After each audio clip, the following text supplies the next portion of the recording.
Welcome back to the class. We are starting yet another session looking into the origin and development of sociology in India.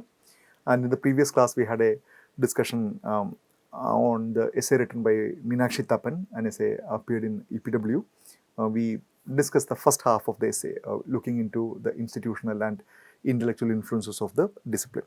And in today's class, I want to go through the introductory chapter written by Sujatha Patel in her edited book titled Doing Sociology in India, Genealogies, Locations and Practices. It's published by Oxford, and I had mentioned this book as one of our references. So this is an introductory chapter, introduction to this whole edited volume. So any introduction for that matter to an edited volume consists of two things.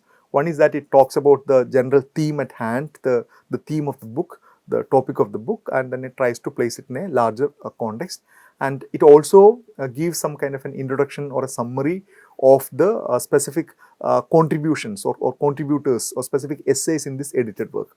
That's what an introductory chapter in any edited work is supposed to do, to bring in the larger debates, the problematic of the book, larger theme of the book, along with the specific contributions of the scholars who have contributed chapters or papers for this volume.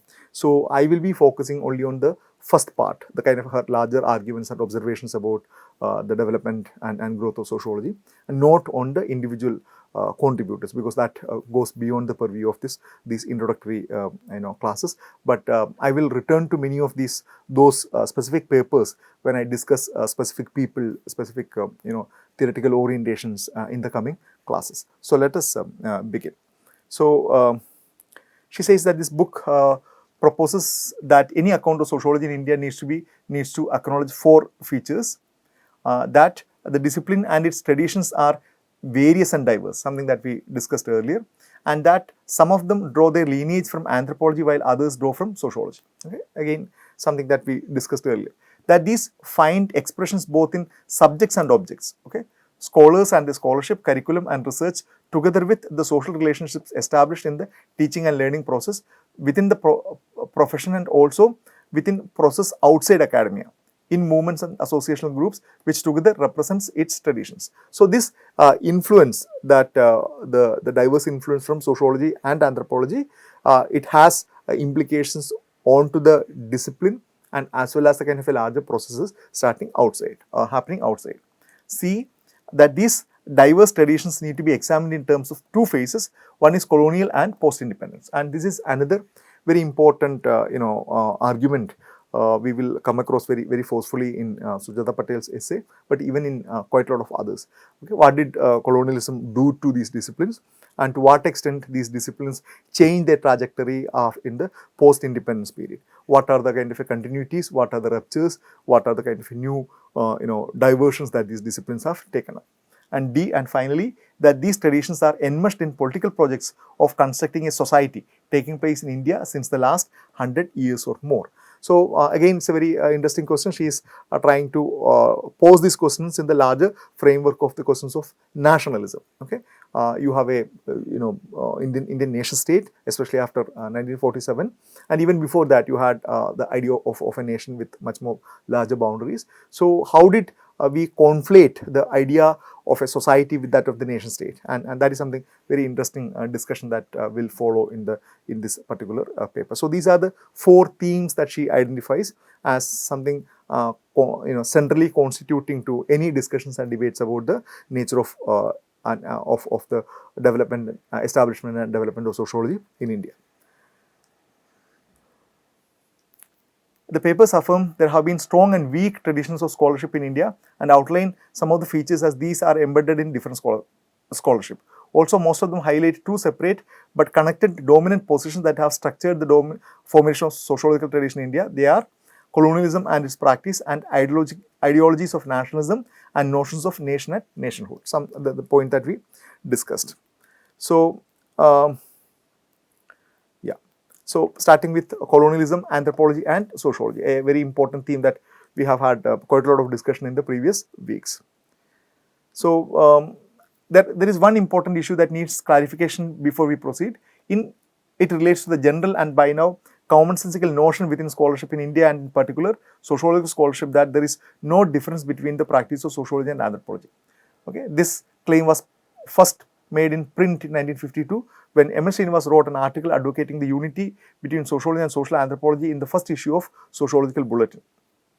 Sociological Bulletin is a very important journal published by Indian Sociological Society. That is the official professional body of Indian sociologists. This position was implicitly held sway since the 20s and reflected in the works of sociologist pioneer G.S. Ghurye. Yeah. So, this is something that we discussed in the earlier discussions.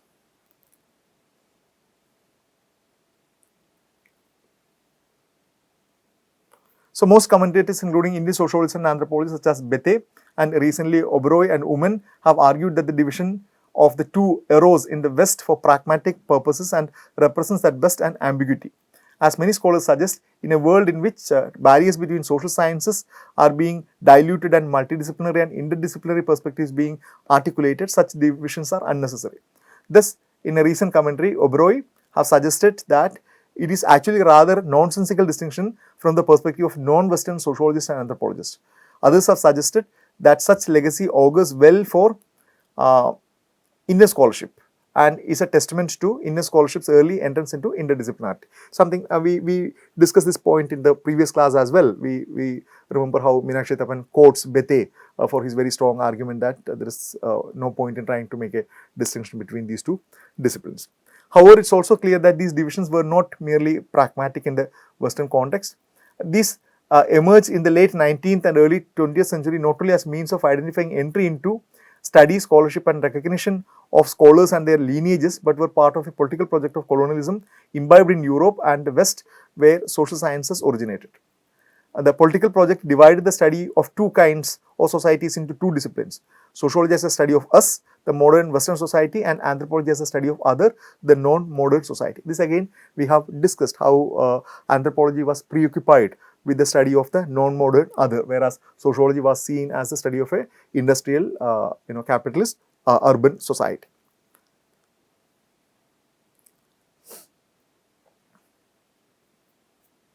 Yeah. Oberoi have done an exemplary survey of this debate as it exists within anthropology.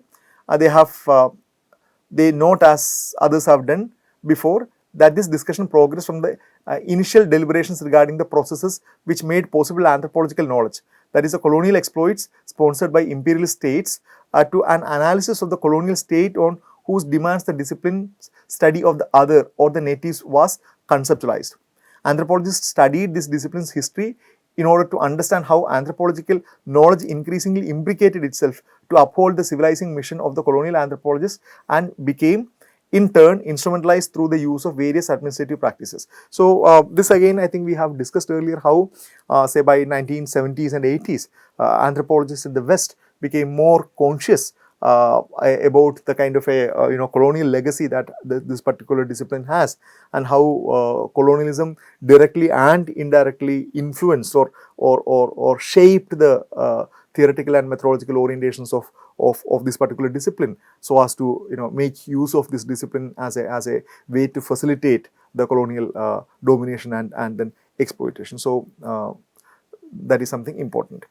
So, they studied the production of instrumental knowledge through census, the documents of the state, the use of statistical table, legal codes termed investigative modalities by Cohen, and excavated the archives to understand and locate them. Cohen has called the latter process as objectivation of knowledge, that is the coding of the colonized countries such as India to make available for colonization. So, this is again a very, very crucial point which we made a mention in the previous class. So, Cohen talks about it as objectivation of knowledge, where you come from an outside outside context, and then you categorize, you label, you categorize, you differentiate, you hierarchize the society and its traits into different categories, and these particular categories are then ingrained into the administrative logic. It is ingrained into the logic of the governmentality with far-reaching consequences on the everyday lives of these people themselves. Okay, because for example, in the census, you are asked to identify either as a Muslim or as a Christian or as a Hindu or as somebody who belonging to a particular religion. Okay, and studies have shown that there are so many communities who could not identify their religion, or who could not identify with only one religion. Okay, but the logic of the census, the logic of the colonial governmentality would insist that they can't be both Hindu and Christian at the same time, or Hindu and Muslim at the same time. They have to be either a Muslim or a Hindu. But that's not how they have lived for a long time. So these colonial interventions really played a very important role in the rigidification, or making these categories very, very rigid and crystallized.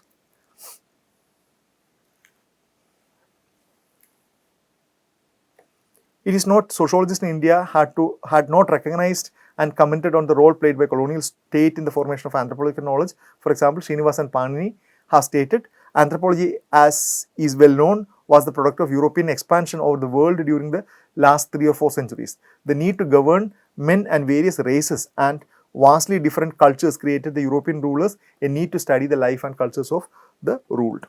So colonialism, the connection between colonialism and anthropology cannot be overstated. I think we have mentioned it several times. For example, how say categories like tribe and caste and villages were kind of made as a part of this larger argument, and then it looked as if Indian sociology is only about these categories. So Cohen has indicated for India, British played a major role in identifying and producing Indian tradition, that is, beliefs and customs of these living in the region, which in turn became the norm on which to judge a culture and intervene to protect it through the laws and order machinery. For instance, he states, the constitutional scheme which the British created to understand and to act in India, they constantly followed the same logic. They reduced vastly complex codes and associated means to few metonyms. This process allowed them to save themselves the effort of understanding or adequately examining subtle or not so subtle meanings attached to the actions of their subjects. Once British had defined something as an Indian custom or traditional dress or proper form of salutation, any deviation from it was defined as a rebellion or an act to be punished. India was redefined by the British to be a place of rules and order. Once British had defined to their own satisfaction what they constructed as Indian rules and customs, then the Indians had to conform to these constructions. Very, very important argument. Okay, very important argument. Something similar to what we have been discussing. This is how maybe for the first time in the Indian history, an invader, okay, a foreign ruler, was able to exert so much of influence into the Indian culture. And what has happened during colonialism is unparalleled to any of the previous forms of outside invasion or any such kind of a foreign rule, because whether the Mughal kings or any other previous people who invaded India did not go into into so much into the details or so much into the depth of both professional, personal and social lives of people, the public and private individual lives of people. So here they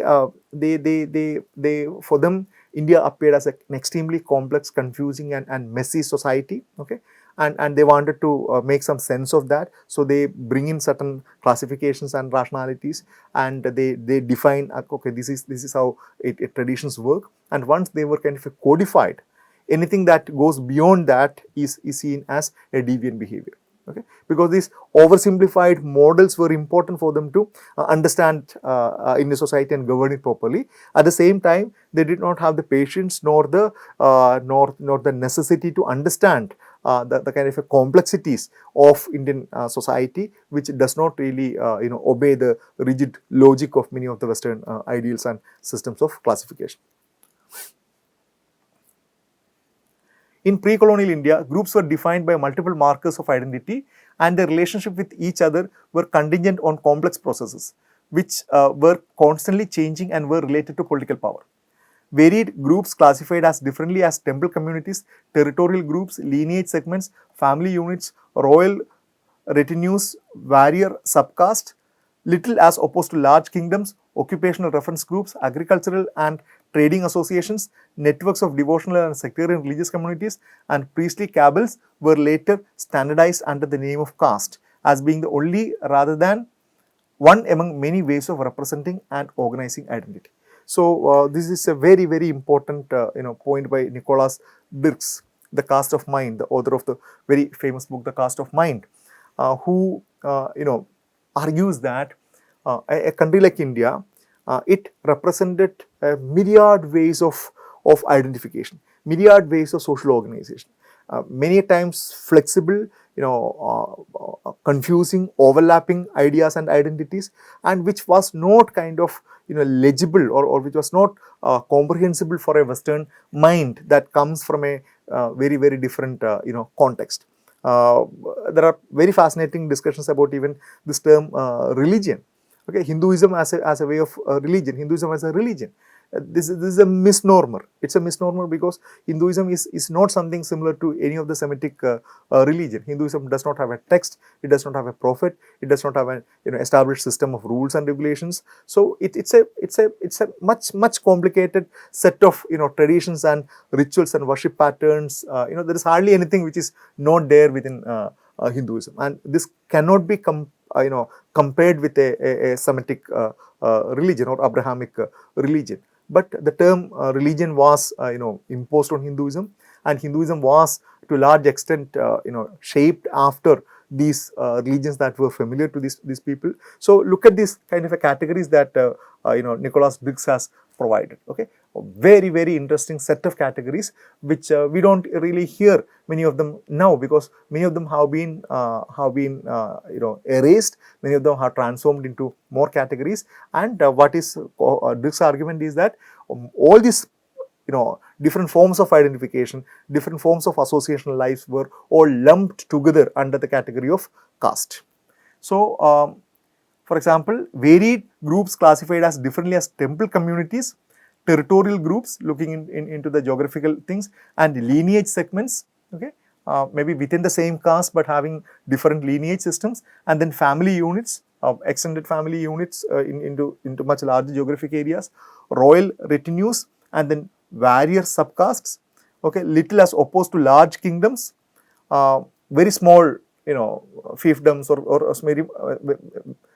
very small principalities, then occupational reference groups, then agricultural and trading associations, networks of devotional and sectarian religious communities. Again, a very fascinating area about how there were so many different traditions of believers, traditions of worships, traditions of religiosities, not only Vaishnavism or Shaivism, but so many internal divisions, and priestly cabals.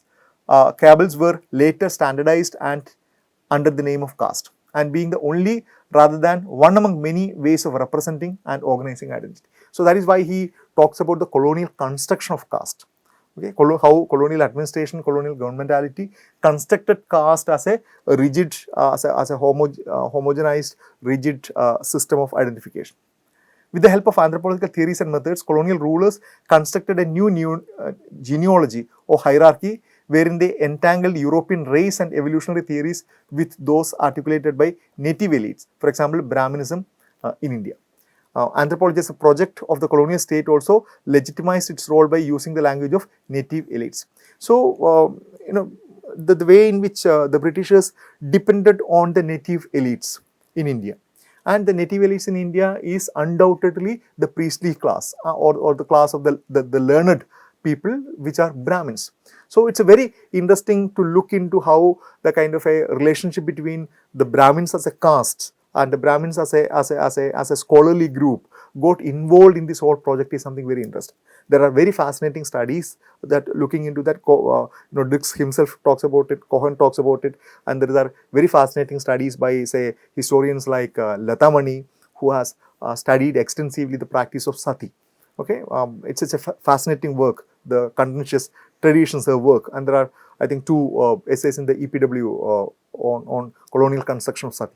So it tells you exactly how the Britishers who could not make sense of it. They wanted to classify good sati from bad sati. Then they wanted to see whether this practice has scriptural sanctions, because they believed that Hinduism is also modeled after Christianity. So whatever is practiced by Hindus must have kind of a scriptural sanction. It must have been permitted or enjoined in the scriptures. So they ask a group of scholars, Brahmin scholars, to go through all the Hindu scriptures and to see whether there is any scriptural sanction for that.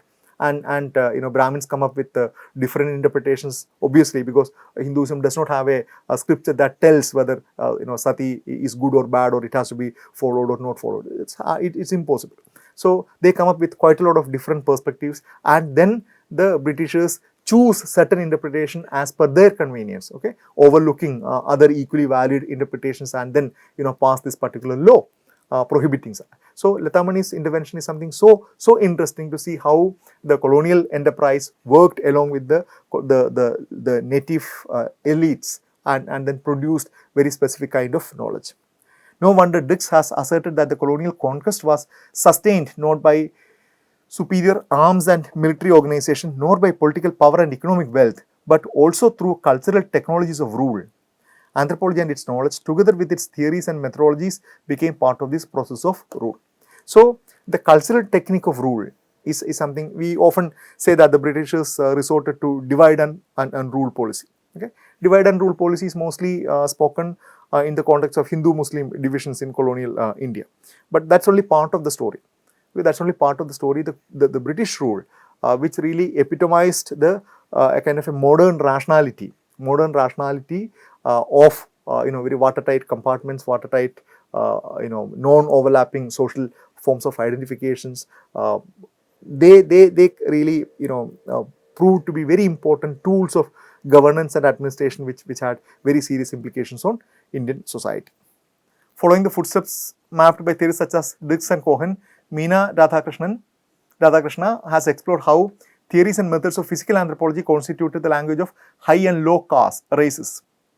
She has argued that there was a convergence of interest between scientists, ethnographers, colonial officials, travelogue writers, fiction writers, and local structures of power fused politics with academics, history with myth, and science with fictions by its practitioners. These indigenous people were made out to be the relics of the past, thereby denying their struggle as being modern and legitimate place in the present. So the whole story of physical anthropology, which believed that people can be divided into different unique watertight compartments into 6 or 7 major races. So how and that was all presented through the language of science. There was a scientific racism. There was very, very powerful during 1930s and 40s. So that was again had its implication on India. So where does this discussion take us? We can highlight 2 themes that can help to comprehend the trajectories and the formation of traditions in sociology in India.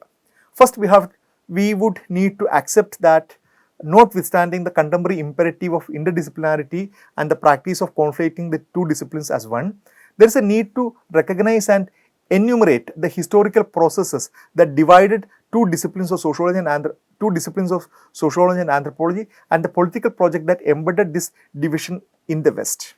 Okay, so there is a need to recognize and enumerate the historical process that divided the 2 disciplines of sociology and anthropology, and the political project that embedded this division in the West.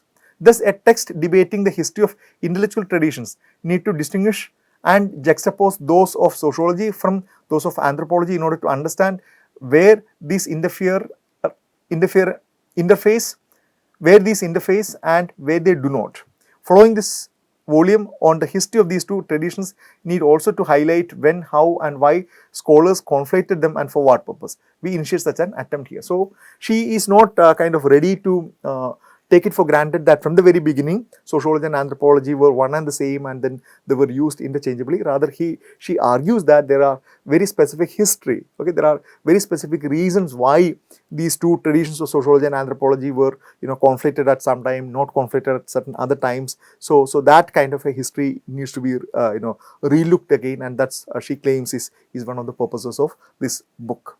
This volume not only recognizes but argues that the discipline of anthropology since late 19th century legitimized a colonial frame of reference for examining and evaluating communities, and thus became a powerful instrument and tool for understanding contemporary sociabilities. So so her argument is the discipline of sociology and its specific orientation since the late 19th century legitimized a colonial frame of reference for examining and evaluating communities. Okay, communities belonging to the with the traditional markers, the caste, the religious, the village communities, and this became a powerful instrument and tool of understanding contemporary sociabilities. Following this, we contend that historians of knowledge need to assess and map the ways in which colonialism constructed and the myriad practices of anthropology. Within the scholarship in India, this project has been recently initiated and needs to be taken further. So she looks into how the colonialism as a combination of political, economic and cultural domination that specifically influenced Indian anthropology. In this context, it is imperative to call the cautionary remarks made by Dirks. He has suggested that scholars studying anthropological knowledge need to propose a nuanced analysis of the relationship between knowledge and power. Okay?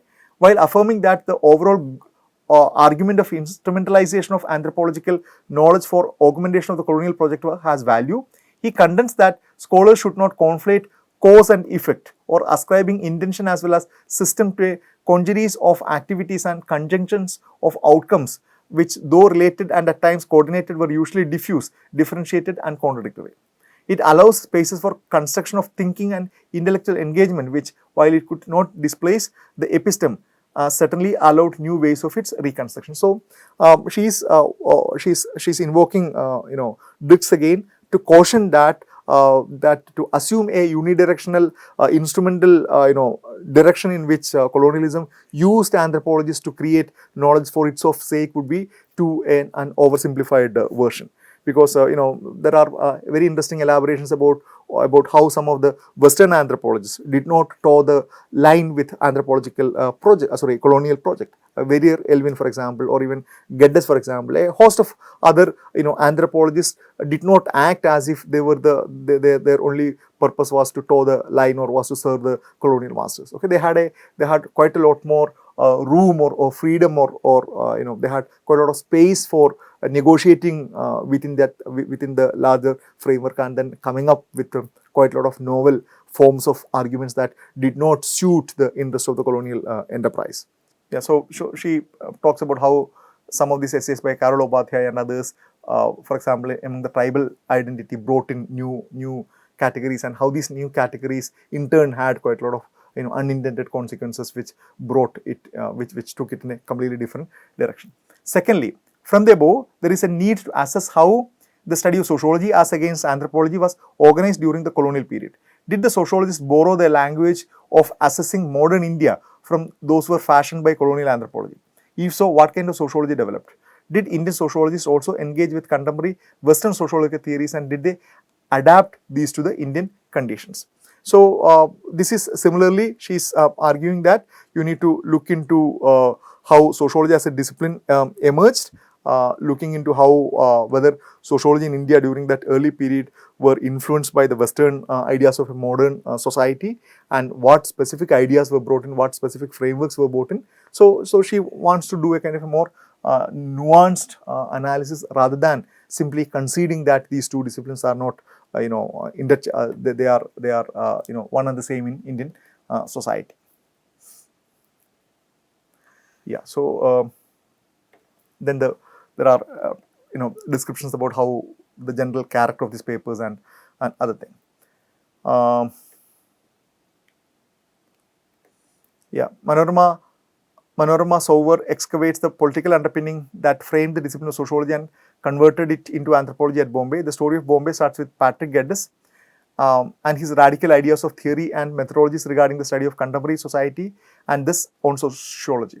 His orientation to sociology was questioned by mainly upper caste nationalists within the Senate, who gave the responsibility of the department to G.S. Gurye, a Sanskritist and later a trained anthropologist. She suggests that the department under the leadership of Gurye started defining the study of sociology in the Indological and empiricist terms as a study of traditional India of caste, tribe and race. Sauer argues that the study of modern India at Bombay's department of sociology was inaugurated only after independence, when A.R. Desai joined the department and started teaching modern India through an assessment of classes and later changed the curriculum into incorporate this vision. So every department had this particular transition of starting off with a particular orientation of looking at it in the traditional society, India as a traditional society, and in the case of Bombay, the argument is that a focus on the modern society happened much later. So all these sections are specific elaborations of these points as elaborated in this book. There are arguments about Hegde's paper, then Sujatha Patel's paper. So I'm not going into the individual papers.